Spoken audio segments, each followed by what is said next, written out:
ہر کوئی دیکھتا تھا، اپنا بھی دیکھتا تھا، پرایا بھی دیکھتا تھا۔ ابو بکر و عمر بھی اس چراغ کو دیکھتے تھے، ابو جہل و ابو لہب بھی دیکھتے تھے۔ وصال مبارک کے بعد فرق صرف اتنا ہوا کہ رب العزت نے وہ چراغ کمرے میں رکھ دیا۔ اب جو اندر آنے والے اور اندر سے تعلق رکھنے والے ہیں وہ دیکھتے ہیں، اور باہر رہنے والے نہیں دیکھتے۔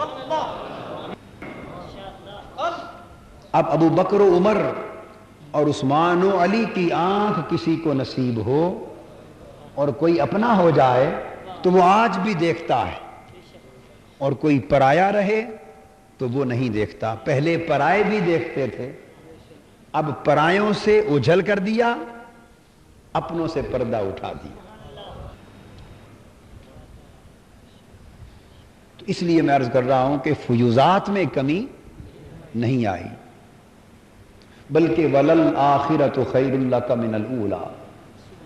پیارے محبوب صلی اللہ علیہ وسلم، تمہاری آنے والی ہر بات کی گھڑی پہلی گھڑی سے بہتر ہوگی۔ تو ہم یہ سمجھتے ہیں کہ دن بدن حضور کے فیوزات مبارکہ کا عالم بھی جواں سے جواں تر ہوتا جا رہا ہے، دن بدن اضافے پر ہے، کام جوش پر ہے، کمی نہیں ہے، کمی نہیں۔ تو براہ راست بھی نصیب ہو رہا ہے، مگر نصیب والوں کو۔ ایسے بھی ہیں حضرت شیخ ابو العباس مرسی رحمۃ اللہ علیہ، اولیاء اللہ میں سے ایسے بھی ہیں جو فرماتے ہیں لو حجب عنی رسول اللہ صلی اللہ علیہ وآلہ وسلم طرفۃ عین ما عجبت نفسی من زمرۃ المسلمین۔ فرماتے ہیں کہ حضور علیہ الصلوۃ والسلام کے دیدار کا اور ہمہ وقت حضور کے جلوہ میں غرق رہنے کا میرا عالم یہ ہے کہ اگر ایک لمحے کے لیے آنکھ جھپکنے کی جو دیر ہوتی ہے، اتنے لمحے کے لیے بھی حضور کا جلوہ اقدس میری آنکھوں سے اوجھل ہو جائے اور چہرہ پاک میری نگاہوں سے اوجھل ہو جائے اور حضور کے دیدار سے ایک لمحے کے لیے بھی محروم ہو جاؤں، تو میں اس لمحے میں اپنے آپ کو مسلمان ہی تصور نہیں کرتا۔ یعنی جو دم غافل سو دم کافر، جو دم غافل سو دم کافر۔ تو دیکھنے والے تو آج بھی جلوہ کرتے ہیں، کوئی خواب میں کرتا ہے، کوئی آج بھی بیداری میں کرتا ہے۔ حضور کے جلوے خواب میں بھی جاری ہیں اور بولیے بیداری میں بھی جاری ہیں، مگر اس وقت آنکھ کی شرط نہ تھی، اب آنکھ کی شرط۔ فرق یہ ہے، اس وقت ابو جہل ابو لہب بھی دیکھ سکتا تھا، اور اب جلوہ تو اسی طرح جوبن پر ہے، مگر اب شرط یہ ہے کہ آنکھ والا تیرے جوبن کا تماشا دیکھے، آنکھ والا تیرے جوبن کا تماشا دیکھے۔ دیدہ کور کو کیا نظر آئے کیا دیکھے، جو ہے ہی اندھا اسے نظر کیا آئے گا، وہ دیکھے گا کیا؟ اور جسے دکھائی نہیں دے رہا وہ تو یہی پیٹتا رہے گا نا کہ نظر نہیں آ رہے۔ الو ہوتا ہے نا، الو، اس کو دن میں سورج دکھائی نہیں دیتا، اس کی آنکھیں رات کے اندھیرے میں کام کرتی، تو جب وہ اندھیرے میں اس کی آنکھیں کھلتی ہیں اس وقت سورج نظر نہیں آتا، اور جب سورج کے جلوے کا وقت ہوتا ہے اس وقت اس کی آنکھیں بند ہوتی، تو وہ اگر شور مچاتا رہے کہ سورج موجود نہیں، سورج کا جلوہ نہیں، تو نادان الو یہ تیری آنکھ کا قصور ہے، سورج تو جلوہ گر ہے، یہ تو دکھائی دے رہا ہے۔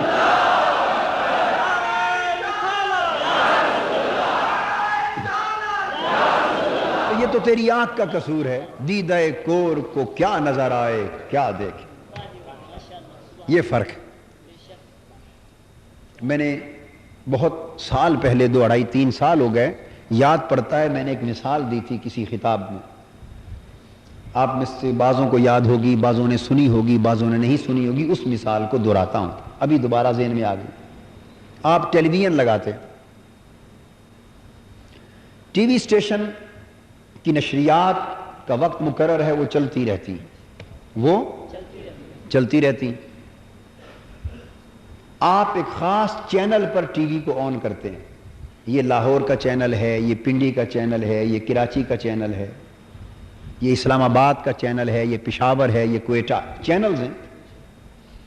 آپ اس چینل کو آن کرتے ہیں، نشریات سنائی بھی دینا لگ جاتی ہیں، تصویر دکھائی بھی دینے لگ جاتی ہیں. تو جب آپ کا ٹی وی بند پڑا ہو تو کیا اس وقت نشریات بند ہوتی؟ بولیے. یا آپ کا ٹی وی بند ہوتا ہے؟ نشریات تو اس وقت بھی جاری ہوتی، نشریات تو اس وقت بھی جاری ہوتی، مگر آپ کا ٹی وی بند ہے. اب اگر آپ کو بند ٹی وی کی وجہ سے اسکرین پر کچھ دکھائی نہیں دے رہا تو نشریات کا کیا قصور ہے؟ 9 بجے خبر نامہ چل رہا ہو اور آپ کا ٹی وی بند ہو تو کوئی کہے کہ ابھی ٹی وی پہ یہ خبر آئی ہے، آپ کہیں آپ جھوٹ بولتے ہیں، میرے سامنے بھی ٹی وی رکھا ہے، اس پر تو کچھ بھی نہیں آیا. وہ کہے گا میں جھوٹ نہیں بولتا، آپ اپنا علاج کروائیں. ٹی وی تو ہے، ٹی وی تو ہر گھر میں ہے، پر اسی ٹی وی پر خبر آئے گی جو آن ہوگا. خبر اسی ٹی وی پر آئے گی جو آن ہو. اگر آپ کے ٹی وی ہی آف ہوں تو پھر نشریات کیا پتہ چلے. پھر بعضوں کا ٹی وی تو صحیح ہوتا ہے، آن بھی کرتے ہیں، مگر چینل خراب ہوتا ہے. کیا؟ اب چینل خراب ہوتا ہے تو چینل تو آن کر رکھا ہے مگر سنائی کچھ نہیں دے رہا. یہ دوسری صورت ہو گئی. بعضوں میں تیسری قسم کا نقص ہوتا ہے، چینل کچھ خراب ہوتا ہے، کچھ درست ہوتا ہے، تو سنائی دیتا ہے مگر دکھائی نہیں دیتا. یہ ٹی وی میں ہوتا ہے نا، سب کچھ سنائی دیتا ہے، دکھائی نہیں دیتا. تو وہ کہے سنائی تو دے رہا ہے مگر تصویر نہیں ہے، تو دیدہ کور کو کیا آئے نظر کیا دیکھے. تو ہم یہ کہیں گے نادان، نشریات میں کوئی نقص نہیں، سلسلہ جاری ہے، سلسلہ جاری ہے. آوازیں بھی آ رہی ہیں، جلوے بھی ہو رہے ہیں، تیرے اپنے چینل کا نقص ہے. تو اس طرح دوستو مدینہ پاک آقا دو جہاں کی بارگاہ سے بھی اجرائے فیض، نشر فیض کا سلسلہ جاری. 24 گھنٹے ہمہ وقت وہاں سے فیض نشر ہو رہا ہے، فیض نشر ہو رہا ہے. رب ذوالجلال نے تمہیں اپنے دل کے ٹی وی دے رکھے، دلوں کے ٹی وی دے رکھے. دل سکرین کی مانند ہیں، دل کے آئینے میں ہے تصویر یار، جب ذرا گردن جھکائی دیکھ لی. تو دلوں کی حالت سکرین کی ہے. تم اپنے دلوں کے چینل درست کر لو، تمہیں سنائی بھی دے گا، تمہیں دکھائی بھی دے گا.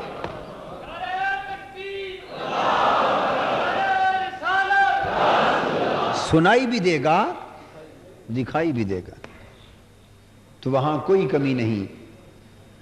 کمی تو ہماری اپنی جھولی میں ہے. تو جو ہماری کمی ہے ہم اسے حضور علیہ السلام کی بارگاہ کی طرف کیوں منسوب کرتے ہیں؟ آپ سمجھے ہیں نا؟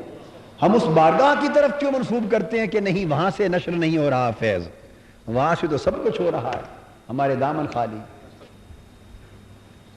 ریڈیو آپ چلاتے ہیں تو سوئی کو صحیح اسٹیشن پر لگاتے ہیں. لاہور کے اسٹیشن پر جب صحیح اسٹیشن پر سوئی آتی ہے تو پھر لاہور کا چینل آن ہوتا ہے اور جو کچھ وہاں سے چل رہا ہے آپ سننے لگتے ہیں. اگر آپ کی سوئی ہی خراب ہو، اگر آپ کی سوئی ہی خراب ہو اور مدینہ کے اسٹیشن پر لگے ہی نہ، مدینہ کے اسٹیشن پر آپ کے من کی سوئی، دل کی سوئی، روح کی سوئی مدینہ کے اسٹیشن پر لگے ہی نہ اور اس وجہ سے سنائی نہ دے، تو ظالم اپنی سوئی اور اپنے چینل کی بات کر، مدینہ کا اسٹیشن تو چل رہا ہے، وہاں سے سلسلہ فیض جاری ہے. ہمیں چاہیے کہ ہم اپنے من کی سوئی کو درست کر لیں اور اس طرح درست کر لیں کہ وہ مدینہ کے اسٹیشن پر لگ جائے. بس یہ سوئی اگر صحیح لگ گئی تو پھر سلسلہ قائم ہو جائے گا، سلسلہ قائم ہو جائے. تو میں بتا یہ رہا تھا کہ براہ راست بھی فیض جاری ہے اور یہ حضور علیہ السلام کے ختم نبوت کی دلیل ہے، آپ کے خاتم النبیین ہونے کی ایک دلیل ہے کہ اب کسی اور نبوت کی، رسالت کی، نبی کی، پیغمبر کی، رسول کی قیامت تک کسی بھی معنی میں امت کو حاجت نہیں.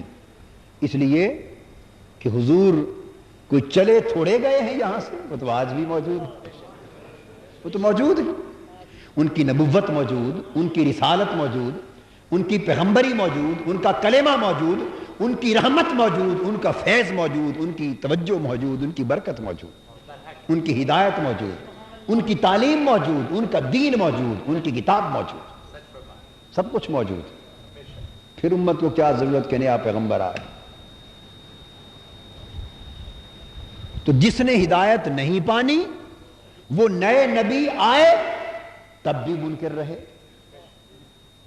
جس کے نصیب میں ہدایت نہ تھی وہ نبی آئے تب بھی منکر رہے۔ حیات ظاہری میں انہوں نے چاند کو ٹکڑے ہوتے دیکھا پھر بھی نہ مانے، ڈوبے سورج کو پلٹتے دیکھا پھر بھی نہ مانے، پتھروں کو کنکریاں پڑھتے دیکھا، آقا کے قدموں میں سجدے میں گرتے دیکھا، درختوں کو سلام کرتے دیکھا، مردوں کو زندہ ہوتے دیکھا، سب کچھ دیکھا پھر بھی نہ مانے۔ تو جنہوں نے نہیں ماننا تھا وہ حضور کے ظاہری دور میں تھے، وہ بھی نہ مانے، اور جنہوں نے آج نہیں ماننا، فیض جاری ہے تب بھی نہیں مانتے، فیض جاری ہے تب بھی نہیں مانتے، اور جنہوں نے ماننا تھا، جنہوں نے ماننا تھا، انہوں نے معجزہ دلیل پوچھے بغیر قبول کر لیا، وہ ابو بکر ہو گئے۔ حضرت علی نے کون سا معجزہ دیکھا تھا جی؟ حضرت بلال نے کون سا معجزہ دیکھا تھا؟ حضرت ابو بکر نے کون سا معجزہ دیکھا تھا؟ حضرت عمر نے کون سا معجزہ دیکھا تھا؟ وہ تو تلوار لے کر گردن مبارک قلم کرنے کے لیے، شہید کرنے کے لیے آئے تھے، بس ایک نگاہ پڑی دل پھر گیا۔ تو جنہوں نے ماننا تھا وہ مان گئے، جنہوں نے نہیں ماننا تھا وہ منکر رہے۔ سو آج بھی حالت یہی ہے، آج بھی حالت یہی ہے، مگر حضور کی نبوت اور اس کا فیض جاری۔ اور دوسری صورت حضور علیہ السلام کے فیض نبوت کے جاری ہونے کی بالواسطہ ہے، کیا؟ وہ اولیاء کرام کے ذریعے سے ہے، کیا؟ اولیاء کرام کے ذریعے سے، وہ قیامت تک ہر دور میں ہوتے رہیں گے۔ اور یاد رکھیے کوئی زمانہ اولیاء کرام سے خالی نہیں ہوتا، قیامت تک ہر دور اولیاء سے معمور رہے گا۔ بس فرق صرف یہ ہوتا ہے کسی دور میں اللہ کی منشا یہ ہوتی ہے کہ وہ ظاہر ہوتے ہیں، کسی دور میں اللہ کی منشا یہ ہوتی ہے کہ انہیں اخفاء میں، پردے میں رکھا جاتا، پردے میں رکھا جاتا۔ میں نے یہ بات اپنے طالب علمی کے زمانے میں اپنے والد گرامی رحمت اللہ تعالی علیہ سے پوچھی۔ میں نے عرض کی ابا جان یہ حکمت کیا ہے؟ آج کے دور میں فرمانے لگے اولیاء اللہ اخفاء میں موجود ہیں، مگر جس طرح پہلے زمانے میں ہر کوئی جانتا تھا نا کہ وہ بابا فرید گنج شکر بیٹھے، وہ حضرت بہاؤالدین زکریا بیٹھے ہیں، وہ حضرت قطب الدین مختیار کاکی بیٹھے ہیں، وہ خواجہ نظام الدین اولیاء بیٹھے ہیں، وہ حضرت خواجہ صابر احمد کلیر شریف والے بیٹھے ہیں، وہ حضرت خواجہ اجمیر ہیں، وہ حضرت داتا گنج بخش ہیں رضی اللہ تعالی عنہ ورضوان اللہ تعالی علیہم اجمعین۔ تو ایک دور تھا، اب بغداد شریف ہے، ایک شہر ہے بغداد کا، ایک وقت میں کئی سو اولیاء بیٹھے، اور دنیا جانتی، لوگ جان رہے ہیں یہ حضرت حماد دباس ہیں، یہ شہنشاہ ولایت سیدنا غوث العظم ہیں، یہ فلاں ہیں، یہ فلاں، دنیا جانتی۔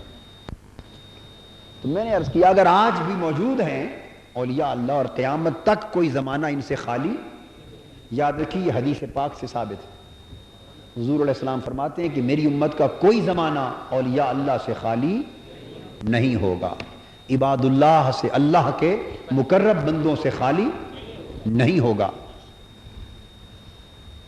اور جب خالی ہوگا تب قیامت آ جائے گی۔ تو گویا قیامت تک ہر دور میں اللہ کے مقرب بندے اور اولیاء و صلحاء موجود،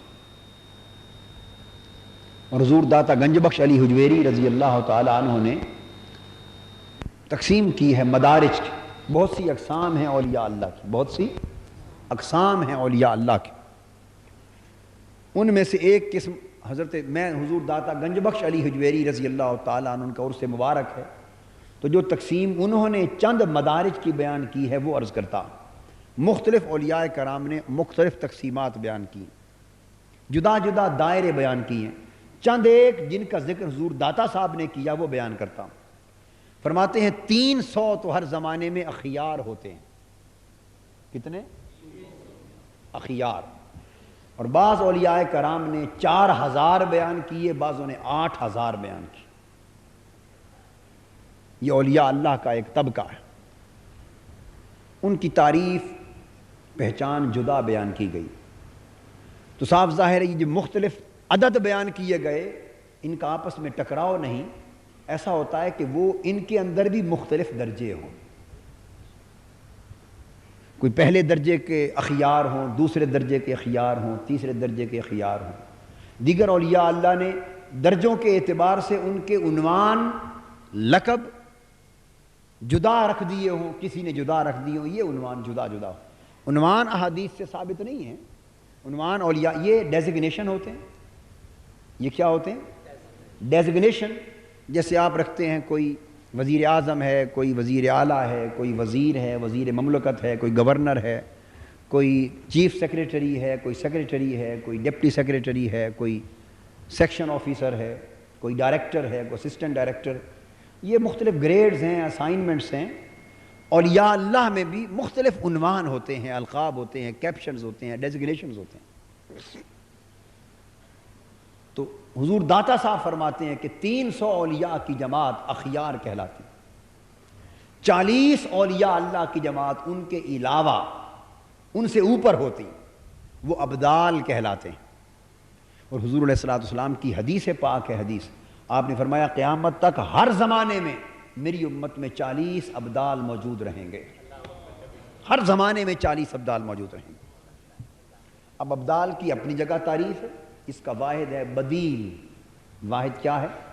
تو بدیل کی جمع ہے ابدال۔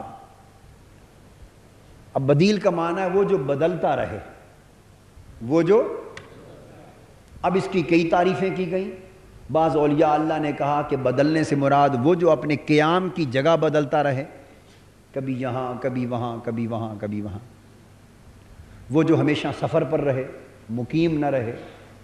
کسی نے کہا وہ جو اپنی حالتیں بدلتا رہے، کسی نے کہا وہ جس کے مقامات ہمیشہ بدلتے رہیں، احوال بدلتے رہیں، الغرض مختلف تعریفات بیان۔ تو 40 آپ نے فرمایا ابدال کی جماعت۔ اس کے بعد آپ نے فرمایا 7 اولیاء اللہ کی وہ جماعت، 40 کے بعد اوپر، یہ وہ ہیں جو اوتاد کہلاتے ہیں۔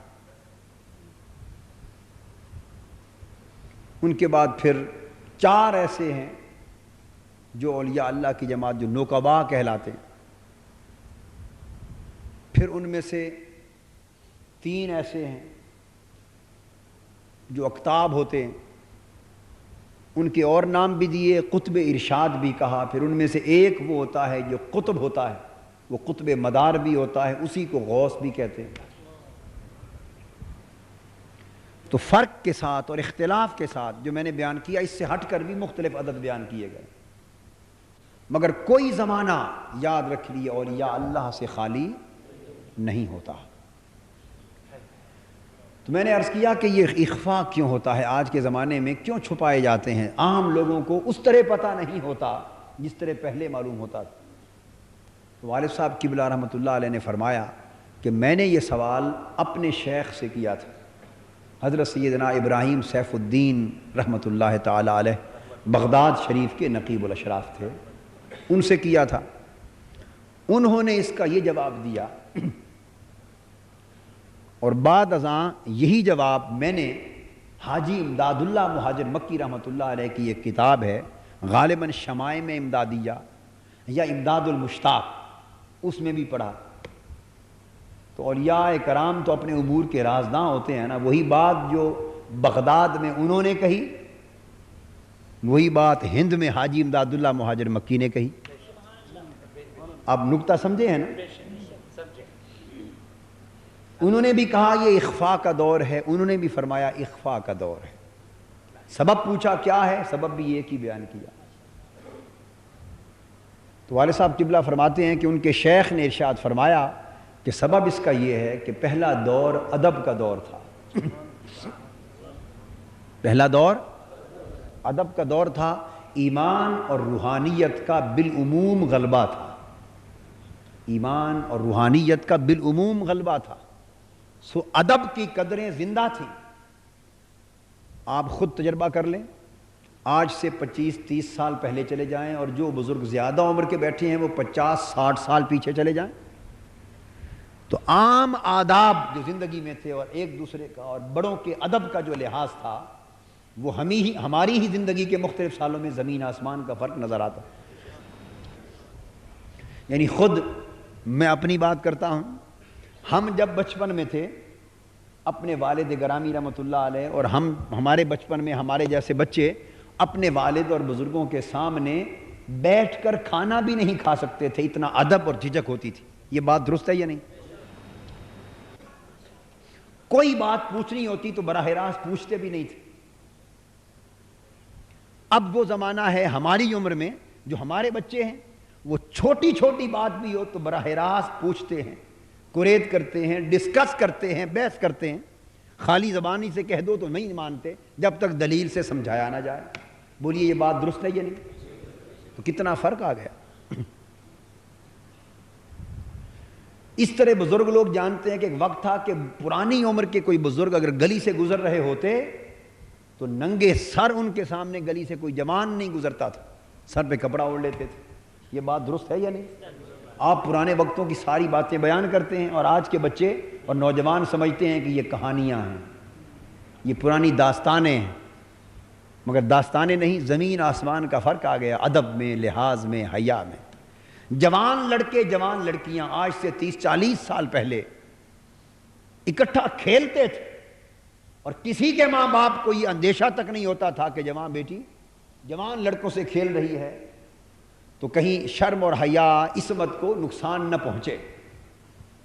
لوگ جوان بیٹیاں پڑوسیوں کے گھروں میں چھوڑ کے چلے جاتے تھے کئی دن باہر سفر پہ۔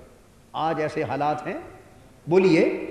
تو میں نے آپ کو مثال دے کر سمجھایا ہے کہ جس طرح حیا شرم کی قدروں میں زمین و آسمان کا فرق ہو گیا، اسی طرح ادب میں بھی زمین و آسمان کا فرق ہو۔ جس طرح آپ ماں باپ کا ادب، بزرگوں کا ادب، استاذ کا ادب، اس میں فرق دیکھتے ہیں آج اور پہلے کے دور میں، اسی طرح اولیاء اللہ، صلحاء، بزرگوں کے ادب کا بھی عالم۔ انہوں نے فرمایا کہ وہ ادب کا دور تھا، جو شخص سن لیتا کہ یہ ولی اللہ ہے، صاحب مقام ہے، صاحب حال ہے، ان کا تعلق نسبت ان سے ہوتی یا نہ ہوتی مگر ادب ضرور کرتا۔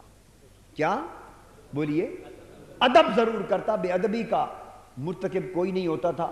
کوئی پرلے درجے کا بے ایمان ہوتا، بدبخت ہوتا، کافر ہوتا، بہت بڑا ظالم ہوتا تو بے ادبی کا مرتکب ہوتا، ورنہ عام گناہگار سے گناہگار شخص بھی اللہ کے مقرب بندوں، صالح بندوں، علماء، مشائخ، اولیاء، صلحاء، اہل حال، اہل خلوت اور اہل عمل اور اہل علم، ان کی بے ادبی کا مرتکب نہیں ہوتا تھا۔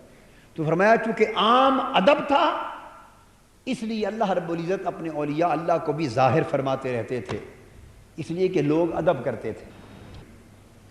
اب وہ زمانہ آ گیا کہ ادب کی قدریں ختم ہو گئیں، مٹ گئیں، اب ادب نہ رہا، اب بے ادبی چھا گئی، بے ادبی چھا گئی۔ اب ہر شخص صرف غلط فہمی سے نہیں بلکہ بدنیتی سے بھی ہر شخص اللہ کے نیک بندوں، صالح بندوں، مقرب بندوں کی بے ادبی کر رہا ہے، زبان درازی کر رہا ہے، طعن و تشنیع کر رہا ہے، الزام اور اتہام دے رہا ہے اور بے دھڑک اپنی زبان کھول رہا ہے اللہ کے مقرب بندوں پر۔ ہر شخص کھول رہا ہے، ہر شخص کھول رہا ہے۔ تو بے ادبی عام ہے اس دور میں، چونکہ مادیت کا زمانہ ہے، نفسانیت کا زمانہ ہے۔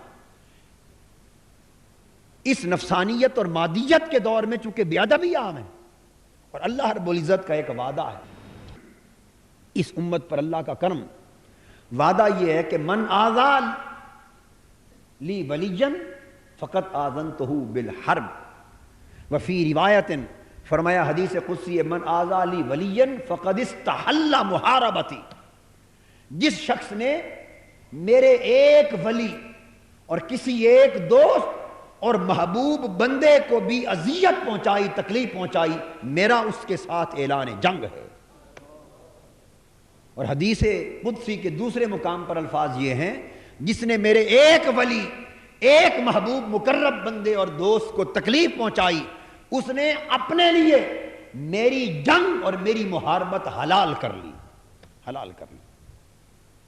اب بعید نہیں کہ میں اس سے اعلان جنگ کر دوں، اس کو تباہ کر دوں، اس کو ذلیل کر دوں، اس لیے کہ گناہ تو برداشت ہو جاتا ہے، گوارا ہو جاتا ہے، مگر رب ذوالجلال اپنے محبوب مقرب صالح بندے کی بے ادبی اور گستاخی کو گوارا نہیں کرتے۔ اب صورت کیا تھی؟ آپ کہیں گے گستاخی بے ادبی تو اب بھی ہو رہی، کرنے والے تو کر رہے۔ یہاں فلسفہ اخفاء کا سمجھا رہا ہوں، وہ یہ کہ چونکہ پردہ ڈال دیا رب ذوالجلال نے، کرامات کو ظاہر نہ کیا، مقامات کو ظاہر نہ کیا، احوال ظاہر نہ رہے جیسے پہلے زمانہ میں ہوتے تھے، کھلی کرامات کا ظہور اور صدور اس طرح بند کر دیا جس طرح پہلے ہوتا تھا، مقامات و احوال کا انکشاف اس طرح بند کر دیا جس طرح پہلے ہوتا تھا، کیونکہ مقام ولایت اللہ کے بندوں کا نگاہوں سے مخفی ہو گیا۔ اب جو بے ادبی کر رہا ہے وہ اس کو ولی جان کر نہیں کر رہا، چونکہ اس کی ولایت مخفی ہے، وہ سمجھتا ہی نہیں کہ یہ ولی ہے، وہ یہ سمجھتا نہیں کہ یہ ولی ہے، وہ یہ سمجھتا نہیں کہ خدا کا مقرب بندہ ہے، وہ یہ سمجھتا نہیں کہ خدا کا محبوب بندہ ہے، چونکہ اس کی ولایت، اس کی بندگی، اس کا مقام، اس کا حال، اللہ کی بارگاہ میں اس کی مقبولیت اور مقربیت عام لوگوں کی نگاہ سے اوجھل ہے، وہ سمجھتے نہیں کہ یہ ولی ہے۔ اس مغالطے میں مبتلا ہو کر جب بے ادبی اور گستاخی کرتے ہیں تو اللہ رب العزت معاف کر دیتا ہے کہ اللہ کے ولی سمجھ کر گستاخی نہیں کی، بلکہ مغالطے کی وجہ سے گستاخی کی، اور مغالطے میں بندہ بھول کر روزہ توڑ بیٹھے خدا اس کو بھی معاف کر دیتا ہے، جانتے ہوئے کہ میرا روزہ ہے۔ میں نے آپ کو بڑا اہم نکتہ سمجھایا ہے، جانتے ہوئے، علم رکھتے ہوئے کہ میرا روزہ ہے، اگر آپ کھا لیں، پانی کا گھونٹ بھر لیں تو روزہ ٹوٹ گیا اور سزا دی، اب 60 روزے پے در پے رکھے، کفارہ رکھے، اور صرف اتنا فرق ہوا کہ خیال نہ رہا کہ روزہ ہے۔ بولیے کیا؟ خیال نہ رہا روزہ ہے، بھول گیا انسان، چوک گیا، روزے کا علم نہ رہا۔ جب علم نہ رہا تو وہاں علم سے ایک گھونٹ پانی کا پیا تھا، سزا پڑ گئی 60 روزوں کے کفارے کی۔ یہاں فقط علم نہ ہونے کی وجہ سے، جان پہچان نہ ہونے کی وجہ سے جی بھر کے روٹی کھا لی، سویٹ ڈش کھا لی، پھل کھا لیے، سیر ہو کے اٹھے، مگر خیال نہ رہا، اور بعد میں یاد بھی آ گیا تو رب نے معاف کر دیا۔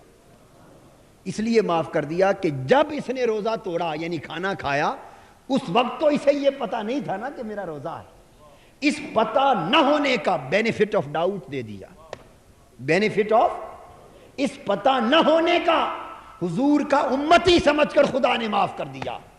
کھا اب بھی روزے میں رہا ہے، کھایا تب بھی روزے میں تھا، مگر وہاں علم تھا، ایک گھونٹ پینے پر گرفت کر لی، سزا دے دی۔ یہاں علم نہ تھا، سیر ہو کر کھا لیا مگر معاف کر لیا۔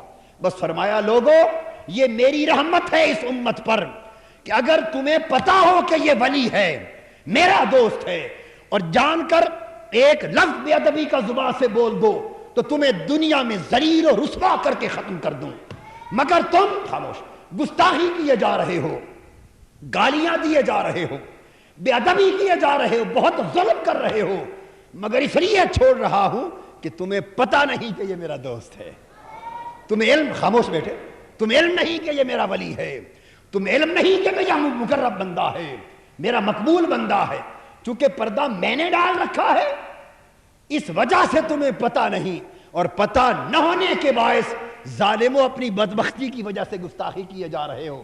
میں تمہیں حضور کا امتی سمجھ کر اور تمہاری لا علمی کو دیکھ کر اس گستاخی کو برداشت کر رہا ہوں، اور اگر جان لو کہ یہ ولی ہے اور ایک لفظ زبان سے نکالو تو تمہیں بسم کر کے رکھ دوں، بسم کر کے رکھ دوں۔ یہ دور اخفاء ہے۔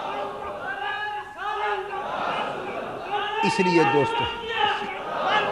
لیے دوستو ولایت کا سلسلہ ختم نہیں ہوا، آج بھی غوث ہیں، آج بھی کتب ہیں، آج بھی نوکبا ہیں، آج بھی نوجبا ہیں، آج بھی اوتار ہیں، اوتاد ہیں، آج بھی ابدال ہیں، آج بھی اخیار ہیں، آج بھی مجدد ہیں، آج بھی مصلح ہیں، آج بھی مجتہد ہیں۔ حضور کی امت کے اولیاء ہر طریق پر قیامت تک ہر زمانہ ان سے معمور رہے گا۔ یہی وجہ ہے کہ ہمارے فسق و فجور، نادانیوں، کوتاہیوں، ظلم، بددیانتیوں کے باوجود دین بھی زندہ ہے، امت بھی زندہ ہے، اور اللہ کا عذاب نہیں ہو رہا، کیونکہ سلسلے جاری ہیں۔ مگر اس زمانے کے پیش نظر اللہ نے اسے اخفاء میں رکھا ہے، پردہ ڈال رکھا ہے۔ اللہ رب العزت سے دعا ہے کہ وہ ذات ہمیں پھر بھی اہل ادب میں سے کرے، اہل ادب میں سے کرے، کہ اس میں خیر ہے، اسی میں برکت ہے۔ وما علینا الا البلاغ۔ آفیشیل یوٹیوب چینل کو سبسکرائب کریں اور بیل آئیکن کلک کریں۔